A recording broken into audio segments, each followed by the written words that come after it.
Well, it's 6:18 and time now for What's Trending. A group of servers at a tavern in Kansas are being rewarded for their hard work. It's all thanks to a large tip from a TikTok star who knows it's a tough job because she used to do it too. During the Sweet 16 round last week in Lawrence, Kansas, Johnny's Tavern was a busy place as servers were trying to make sure everyone had what they ordered. Lexi Burke is a popular TikTok star, and she's made a name for herself raising money and traveling to different cities, leaving huge tips like $1,000 or $5,000. But last week, she left a $50,000 tip to the workers at the tavern. Employees there were shocked and overwhelmed with joy and relief when they heard the news. Burke says that she has given out 168 large tips totaling more than $300,000. And wow, what a great thing that she did. I used to serve back in college for a couple of years.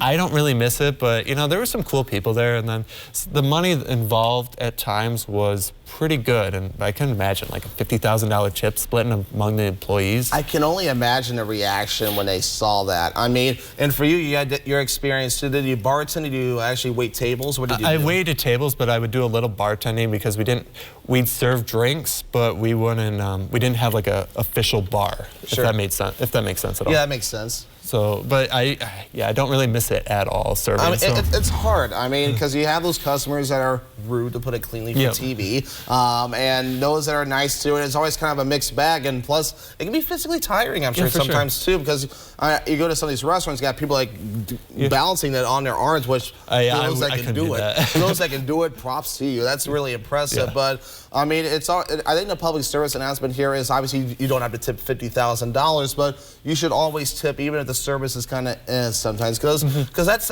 I mean, because a lot of the wages that many of these people make are not a lot. They depend on tips. Depend on tips. So that 15 to 20% threshold that you hear people say is always a good margin. And I know my golden rule is, because it's usually just me eating out sometimes, is I usually go no less than $2. That's usually about that 15 to 20% or higher sometimes. So just kind of depends on the situation. About 20%, but I usually round up to the nearest dollar. So give them the nearest dollar. That's usually my rule when I go. Yeah, I mean, obviously, because who wants to mess with loose change either? Yeah, so I pay with card for everything. Yeah, right. I mean, be careful with that, because you have those card convenience fees out there now too.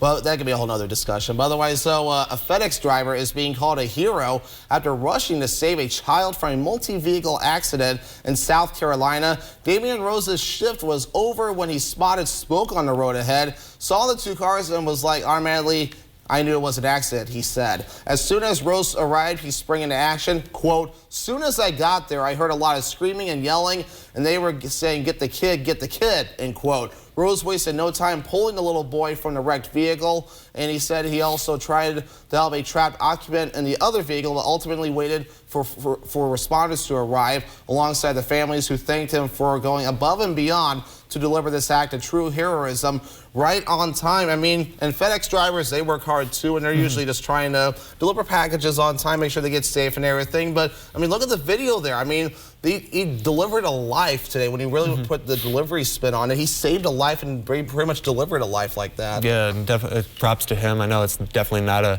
easy situation for anyone involved, and the adrenaline's going. So props to him. Like, it's definitely be a scary situation. I mean, it's like instant kicked in. You wanted to save his life. It makes me wonder, like, I've never seen a major accident. I've seen like fender benders, but I wonder if I could like step up if I had to. So. Yeah, I've seen crashes, and the far I've gone is call 911 just to make sure they knew about it, but I've never seen anything like vehicle on fire, so thank goodness. I hope I never do. Well, taking a turn here, there's a new journalist in Owensboro, Kentucky. 11-year-old Audrey Neal decided to start her own newspaper and distribute it to family, friends, and neighbors. Neal is the founder, editor, and primary writer behind the Owensboro Kids Chronicle. The first issue came out in October and has been coming out monthly ever since.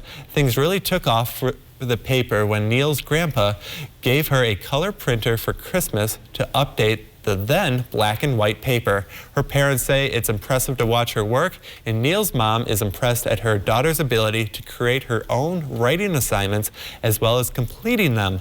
Neal has about 30 subscribers, and she doesn't charge for her work. Neal has a friend who wrote an article for the Chronicle's March issue, and she says now more friends are coming forward wanting to contribute. And how about that? 11 years old. I don't even remember what I was doing 11 years old, but it was definitely not something as impressive as that. Yeah, that's very impressive. It's a good experience for life, too, because, I mean, obviously you got to write. You and I have to write a lot for our job here, so definitely very interesting.